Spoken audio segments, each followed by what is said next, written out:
Hey everyone, how's it going? This is the Bald Metal Nerd coming at you with a video.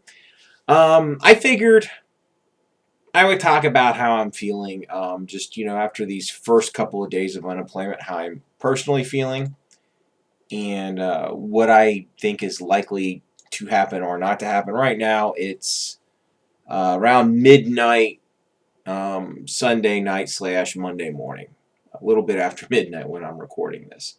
I'll probably upload this sometime tomorrow, Monday, during the day, but I figured I'd just record this now before I go to bed, just talk about my thoughts and feelings on this a little bit. So, um, if you last watched my last video, you know that I lost my job back on Wednesday for the fourth time in 4 years, right?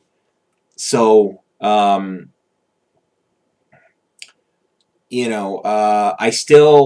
I've managed to file claims online with unemployment, yada yada yada. I've yet to talk to a person. I'll let you know every week if I manage to talk to a person or not with unemployment, right? Um, I did manage to accomplish one. Like I said, I got my claims filed. I managed also to basically, in addition to that, call my mortgage. My mortgage company. I literally waited on the phone for 5 hours. Finally got someone. They're going to send me paperwork out, basically to where I don't have to pay my mortgage for a few months. Yada yada yada. So that's happening. Um, so let's talk a little bit about what's going to happen to me, or what I think is going to happen to me in this situation, right? Um, the way I see it, there are a few different outcomes, right? And I'm going to talk about probably, in my opinion, the least likely outcome of them all. It is possible, but I don't think it's particularly likely. The least likely outcome to happen is I won't be able to find a job in the IT field for the entire time I'm on unemployment, however long that ends up being. My unemployment runs out, and I'm forced to take a job doing general labor, like in a warehouse or, you know, delivery driver or whatever. Not that there's anything. I've done that sort of work before. It's been quite a long time, but I've done it before. There's nothing wrong with that type of work, but I've been doing IT for 15 years at this point, so I would think I could get something in that field. I don't think that's particularly likely. I'm just throwing that out there as a possibility, because my desperation might force me into that type of work again. I haven't done that kind of stuff since my early 20s, but you never know. So there's that. That's number one. Let's see. Another scenario that I don't know how likely it is I might get. It could happen. Basically, I see the next couple of scenarios as maybe roughly equal in possibility. A scenario is I could get an IT job that is, quote, better than my old job, right? As in, it pays more, because that was my really only real complaint with my last job, was the pay was inadequate for someone of my experience, right? I was basically making an entry-level IT wage instead of a seasoned professional's IT wage. So we'll see if I get something pay-wise that's more in line with what I should be getting. That is possible. Don't know if it's going to happen, but we'll see. Obviously, I'll report back on that, right? So I could get a job that at least pays more. However, we're getting to and that could be a good thing. But now I'm going to talk about a scenario that could happen, and I really hope it doesn't. And that, of course, is I get a job that has on-call responsibilities, right? I put this at a roughly 50% odds that it could happen, and the reason I say that is, of the IT roles I've had, about half of them have had on-call responsibilities, half of them have not, right? And every time I've taken a role with on-call responsibilities, except for one time, I've been unemployed. The only time I took role with on-call responsibilities when I was not unemployed is the job I was at was so horrific that it had on-call responsibilities anyway. The job I was leaving that was horrific already had on-call responsibilities, so I was just leaving for a better job with on-call responsibilities, but it still had the on-call responsibilities. Obviously, that is a scenario I am desperate to avoid.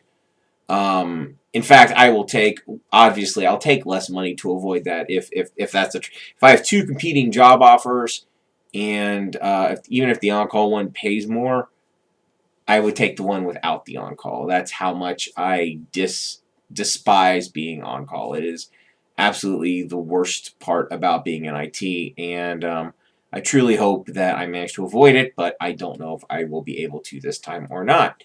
And then, of course, another thing is I find a roughly equivalent job to my old one, where I'm making some sort of an entry-level wage again, unfortunately, but the job itself is pretty good. That could happen as well. So those are all the things that I foresee happening to me that are possible, right? So there's that. Now, I can tell you that the first day I actually started looking for a job on Thursday, the job boards seemed very thin as far as jobs to apply for, right? There weren't that many of them, and I was like, this is going to be tough. Well, I have to say, from, Thursday through today, Sunday, things started looking up quite a bit.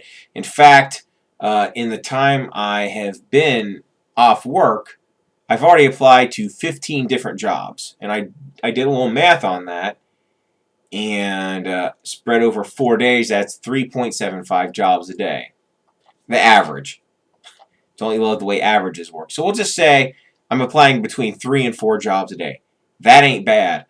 In fact, the last time when I was out of work, because I still have the records because I have to keep them for unemployment, over the course of 37 days, I applied for 93 jobs. That's a rate of 2.51 jobs a day. So we'll say between 2 and, So the point I'm trying to make is there are jobs for me to apply for that I'm qualified for that are a decent match. So not all hope is lost, right? Those jobs do seem to exist. Now, I've heard from a couple of recruiters, but that doesn't mean anything really. They may or may not have positions lined up that I may or may not be a good fit for. Again, I put no real stock in recruiters because they've never gotten me anywhere. Yes, they've gotten me interviews, but I've never gotten a job through one. So there's that. And I obviously have not been called for an interview or any feedback whatsoever from any of these jobs I applied for since I just started the process on Thursday. And they had, the ones I applied to on Thursday, they would have only had Friday to review the applications. And then, the ones I applied to on Friday, Saturday, and Sunday, I guarantee no one's looked at those yet. So, starting tomorrow, Monday, will tell me, it'll inform what happens the rest of this week, right? So there's that. Okay.